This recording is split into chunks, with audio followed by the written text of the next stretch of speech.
헤롯은 듣고 내가 목벤 요한, 그가 살아났다. 전에 헤롯이 자기가 동생 빌립의 아내 헤로디아에게 장가든 고로 이 여자를 위하여 사람을 보내어 요한을 잡아 옥에 가두었으니 이는 요한이 헤롯에게 말하되 동생의 아내를 취한 것이 옳지 않다 하였음이라. 오늘부터 또 새로운 한 주간이 시작됩니다.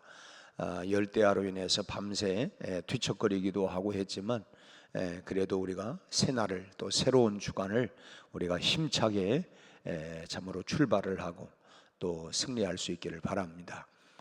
또 계속해서 더위와 또 장마 가운데 여전히 장마 전선이 있지만 여러분 아무튼 건강 관리를 잘 하셔서 이 여름을 거뜬하게 또 영적으로도 우리가 거뜬하게 또 이 여름을 보낼 수 있기를 바랍니다.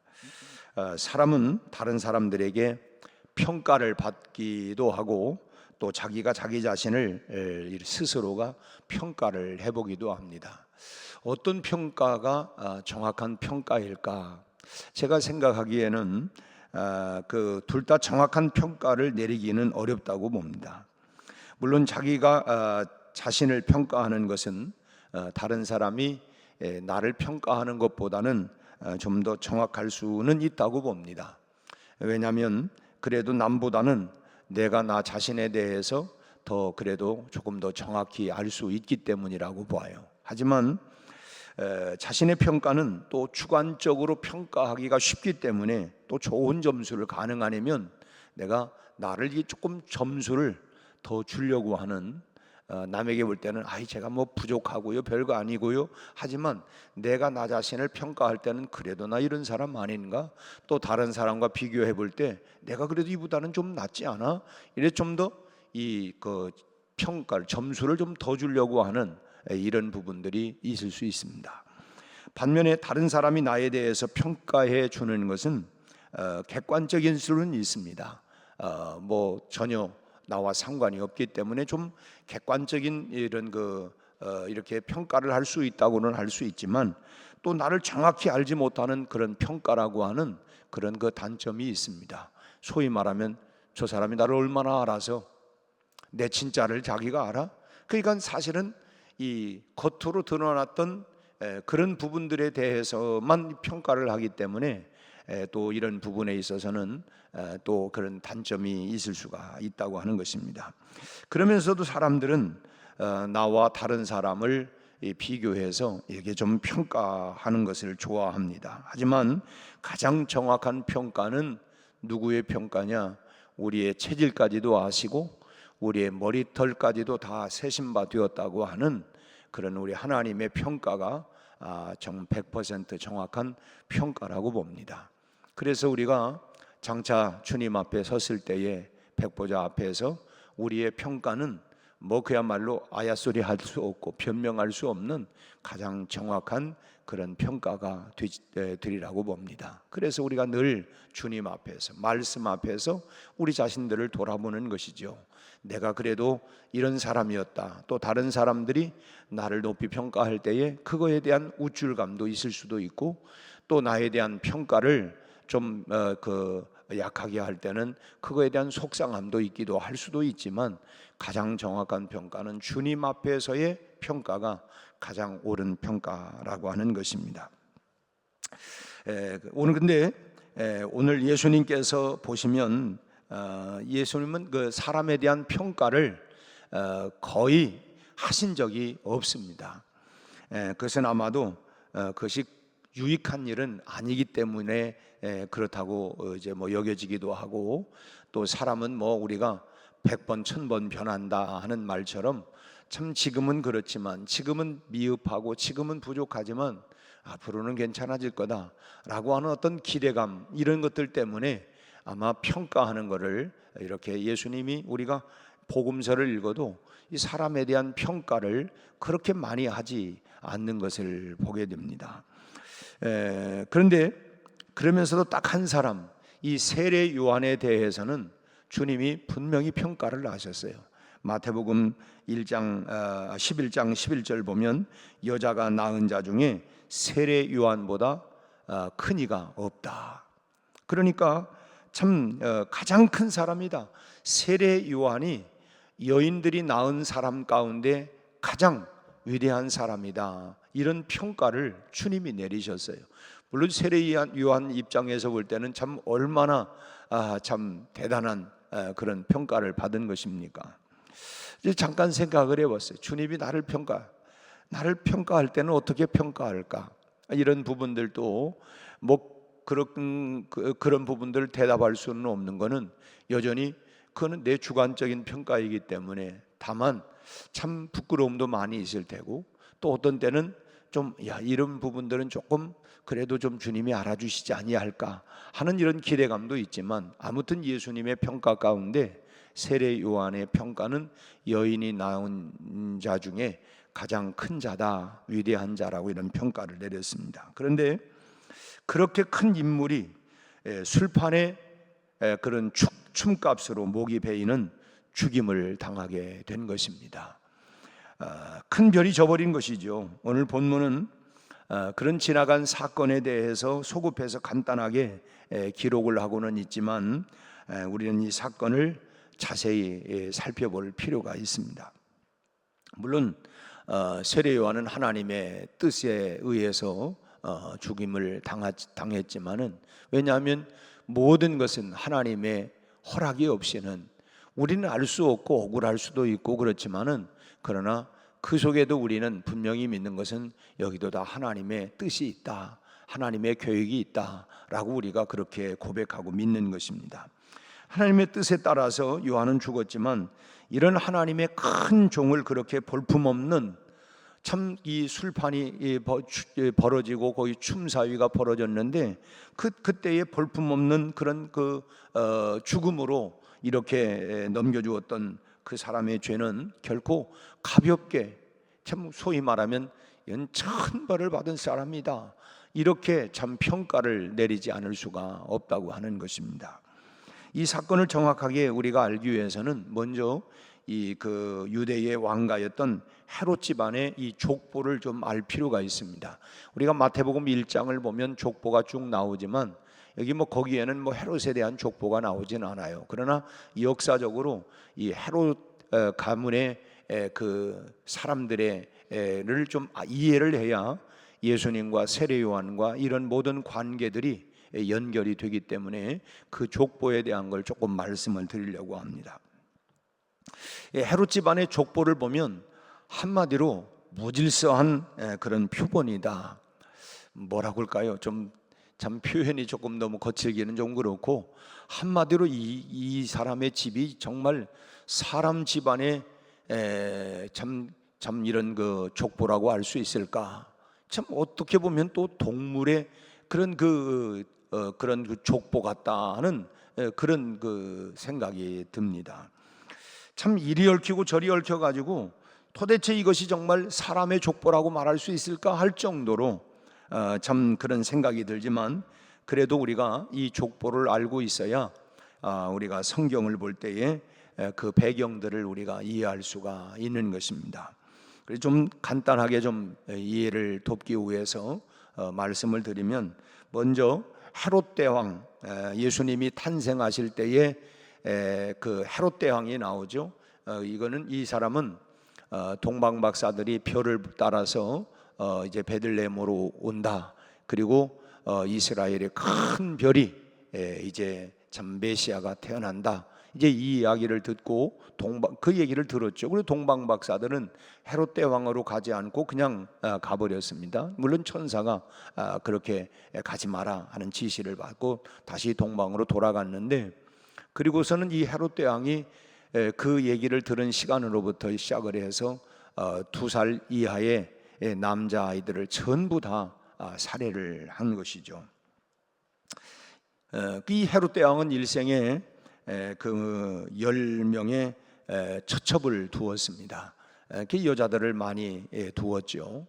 그리고 15명의 그 아들들을 두었는데, 의심이 너무 많아가지고 아들들을 대부분 많이 죽였습니다. 참 자기 아들들을 죽인 아주 끔찍한 그런 왕이었죠.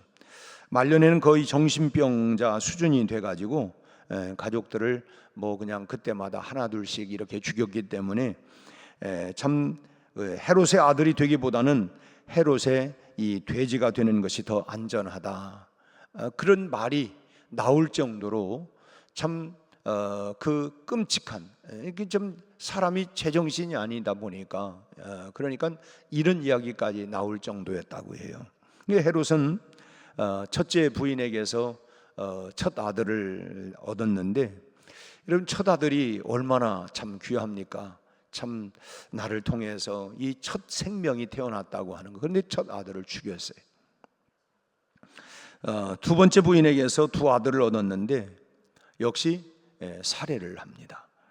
헤롯 대왕의 여러 아들 중에서 우리가 기억해야 할 그 아들이 세 명이 있는데, 먼저 헤롯에게서 죽임을 당한 두 번째 부인, 두 번째 부인의 둘째 아들, 뭐 이건 우리가 이름이 기억하기가 쉽지 않습니다만은 둘째 부인의 둘째 아들이 이 아리스토블루스라고 하는 사람인데, 우선 이 아리스토블루스라고 하는 사람을 여러분들이 잠깐 이렇게 기억을 해두시고, 그가 죽기 전에 딸을 하나 두었는데, 딸을 하나 낳았는데 그 딸의 이름이 오늘 나오고 있는 헤로디아라고 하는 사람입니다.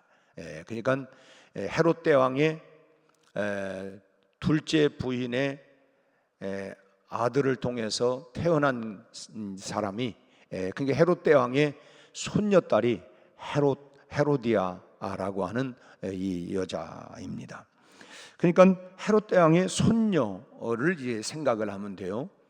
둘째 부인의 아들로 아들의 딸이니까 하여튼 이 그 손녀딸인데, 헤롯 대왕은 또 세 번째 부인에게서 두 아들을 얻었는데, 그 중에 한 아들이 오늘 본문에 등장하고 있는 헤롯, 정확한 이름은 헤롯 안디바입니다. 헤롯 안디바. 그리고 네 번째 부인에게서 그 빌립이라고 하는 아들을 또 얻게 됩니다. 이 넷째 부인의 아들 빌립이 둘째 부인의 그 아들로 태어나서 결국은 이제 죽임을 당하게 되었는데, 그러니까 이복형, 아까 그 아리스토블루스를 여러분 잠깐 기억해두라 그랬는데, 이 아리스토블루스의 딸인 헤로디아와 이렇게 결혼을 해요. 그러니까 족보가 어떻게 되냐면 작은 아버지와 조카 딸하고 결혼을 한 거예요. 이제 뭐 다 잊어버려도 하여튼 작은 아버지와 조카 딸하고 이렇게 결혼을 한 겁니다. 그래서 이제 이 네 사람을 기억을 해두는 것이 좋다고 하는 것입니다. 족보가 헤롯 대왕이 부인을 많이 두었어요. 그리고 둘째 부인의 아들 아리스토블루스, 그가 장가를 가서 얻은 딸이 헤로디아, 그리고 이제 세 번째 부인에게서 난 그 아들이 헤롯 안디바, 그리고 네 번째 부인에게서 난 아들이 빌립입니다. 이제 이런 뭐 이제 본래 그렇잖아요. 우리 이조 시대도 보면 부인을 많이 두다 보면 그 뭐 이 전투라고 하는 게 얼마나 여인들의 어떻게 해서든지 자기 몸에서 난 아들을 왕으로 이렇게 하기 위해서 그 이 암투라고 하는 게 얼마나 심합니까? 근데 여기는 뭐 그런 것보다는 하여튼 이 작은 아버지하고 그 조카 딸하고 결혼을 했어요. 그런데 이 헤롯 안디바가 그 이복 동생인 빌립의 아내가 헤로디아라고 그랬죠. 근데 빌립을 그 헤로디아를 빼앗은 것입니다. 그러니까 참 웃기는 게 뭐냐면, 조카 딸을 놓고 이 작은 아버지들이 서로 자기 부인 삼으려고, 첫 번째는 빌립하고 결혼을 했고, 빌립은 헤롯 안디바의 그 이복 동생인데, 그 동생의 그 처가 된 이 헤로디아를 빼앗은 거예요. 이 불행하게도 이 헤로디아와 결혼했던 빌립은 아버지 헤롯 대왕이 딱 들으니까, 이런 나쁜 놈들, 아니 세상에 손녀딸을 이렇게 결혼을 했다 해가지고 뭐 그걸 좋아할 그 아버지가 어디 있겠어요. 그래서 그를 그냥 소위 말하면 왕이지만은 그 아들에게 전혀 재산을 물려주지 않고 쫓아냈어요. 그래서 로마에서 이제 우리는 뭐 사랑이면 산다 뭐 생각을 했겠죠. 그래서 이 빌립이 그 헤로디아를 데리고 로마에서 그냥 뭐 나름대로 행복하게 살았겠죠. 뭐 우리는 돈 안 줘도 좋다, 땅 안 물려도 좋다, 뭐 다 권력 안 줘도 좋다, 우리는 그냥 살겠다 나름대로 살았겠죠. 그런 상태에서 이제 살다가, 그런데 이 헤롯 안디바가 로마에 있는 빌립의 집에 이제 갑니다. 가서 보니까 또 거기에 뭐가 꽂혔는지 그곳에서 헤로디아를 유혹을 해가지고 남편인 이 빌립과 이혼을 하게 만들고 자기와 결혼을 하게끔 만들었습니다. 참 이 조카딸이 참 그것도 문제고, 참 작은 아버지들이 이것도 문제고, 그래서 이게 무슨 이 동물의 집인지 뭔지 참 이럴 정도로 하여튼 역사가 그렇다는 거예요. 이런 그 죄악을 세례 요한이 참 남의 집이니까 그냥 뭐 이렇게 한 게 아니라 그걸 위해서 죄를 회개하라고 이렇게 외친 것입니다. 그걸 지적하고, 그러니까 이 헤롯에게 옳지 않다 그 지적을 하니까 결과적으로는 그 연고로 옥에 가두어 두었던 것입니다.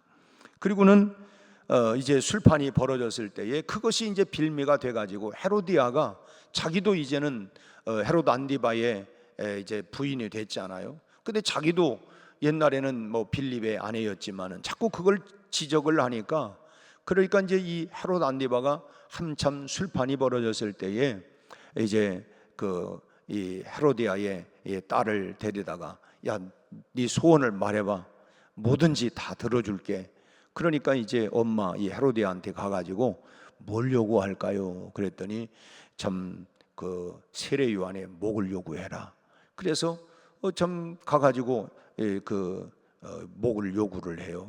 깜짝 놀랐지만 거기 있는 모든 사람들 앞에 나라의 절반이라도 주겠다고 큰 소리를 꽝꽝, 그래도 왕이라는 사람이 그렇게 큰 소리를 쳤으니까, 그래서 결과적으로는 감옥에 있었던 그 요한을 목을 쳐서 소반에 담아가지고 가져오게 된 것입니다. 참 여러분, 가정이 얼마나 중요하냐. 가정이 참 중요합니다.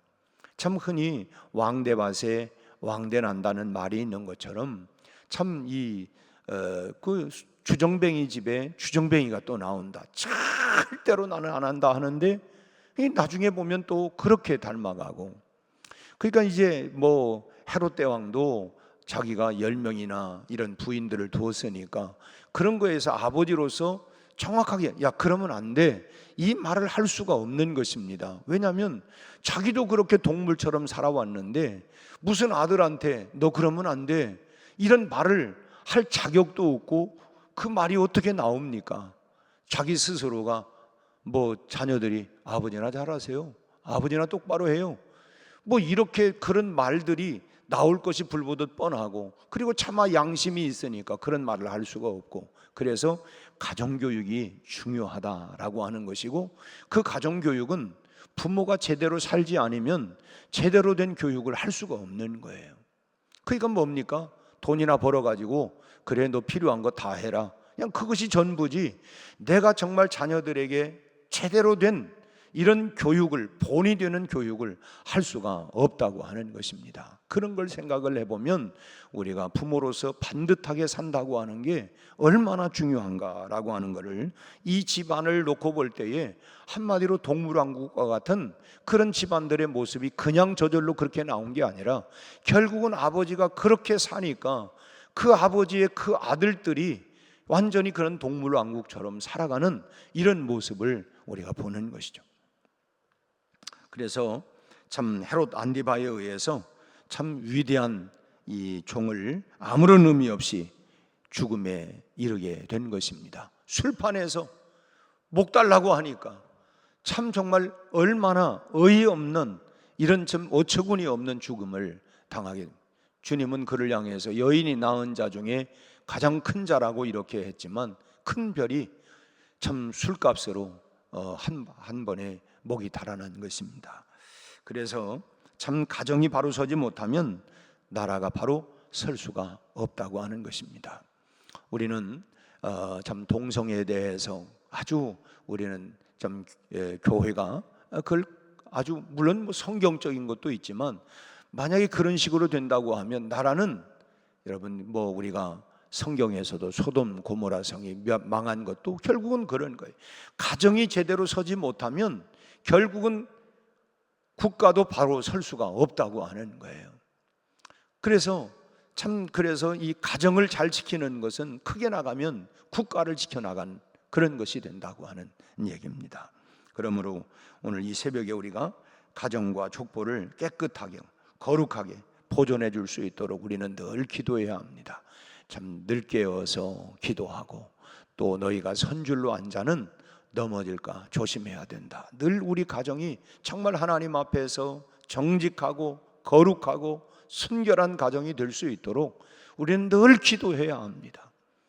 참 오늘 헤롯 가문에 대한 이야기를 했지만 참 이런 이야기들이 이 집만 뿐이겠습니까?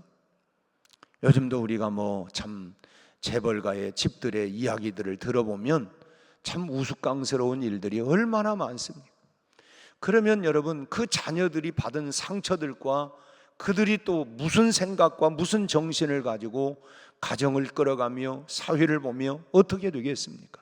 결국 이런 것들은 나만의 비극으로 끝나는 것이 아니라 대물림이 되어서 이런 부분들이 계속 나기 때문에 그래서 우리도 늘 정말 하나님 앞에 기도하고 늘 기도하고 그것이 결국은 나 자신과 후손을 위한 제일 가는 복이라고 하는 것입니다. 무슨 돈 많은 것만이 복이 아니에요. 권력을 가진 것만이 복이 아닙니다. 여러분 가정이 무너지면 그래서 다 무너지는 거예요. 가장 기초가 뭡니까? 가정 아니에요. 가정이 여러분 평안치 못하면 어디서 행복을 얻겠습니까?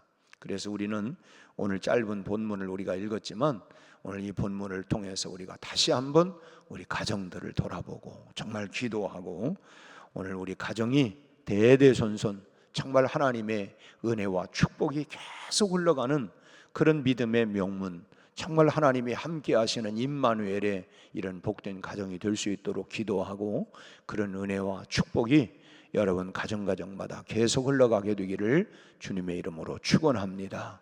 기도하겠습니다. 하나님 아버지, 오늘 우리 가정을 주님의 보혈로 덮어주셔서 참으로 하나님의 사랑과 은혜가 계속 흘러가게 하여 주옵시고 참으로 세속화되고 악이 성행하고 있는 이때에 참으로 주의 보혈로 주의 성령으로 우리 가정을 우리 사랑하는 모든 가족들을 덮어주시고 지켜주시고 보호하여 주시옵소서. 참으로 악한 것들이 틈타지 못하게 하시고 우리 아버지 하나님 우리 가정을 거룩하게 하시고 우리 하나님 성결하게 하여 주옵시고 믿음으로 승리하며 살아갈 수 있는 성령 충만한 우리 가정 가문들이 되게 해 주시옵소서. 우리의 허물도 있습니다. 그러나 십자가로 다시 한번 우리를 덮어주셔서 우리 아버지 하나님 거룩하게 하시고 새롭게 하시고 날마다 정결케 하여 주옵소서. 오늘부터 시작되는 또 한 주간 하나님의 은혜가 충만하게 하여 주옵시고 아버지 하나님 이제 7월의 마지막 8월이 또 하나님 이제 교차되는 주간입니다.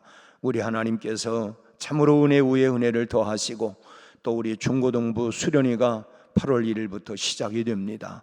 우리 하나님 다음 세대들 청소년들이 진리의 말씀으로 단단히 무장하여 이 시대 세속화되고 우리 아버지 하나님 되는 이런 때에 저희들이 잘 하나님의 말씀과 성령으로 무장되고 충만하여 이 시대를 거룩한 삶으로 거룩한 용사로 살아갈 수 있도록 은혜를 베풀어 주시옵소서. 오늘 또 이 새벽에 함께 나와 기도하는 우리 모든 성도들과 우리 하나님 이 시간 잠들어 있는 우리 교우들에게도 주님 만나 주시고 은혜를 주셔서 가정마다 성령 충만한 거룩한 가정들이 되게 해 주시옵소서. 예수님 이름으로 기도하옵나이다. 아멘.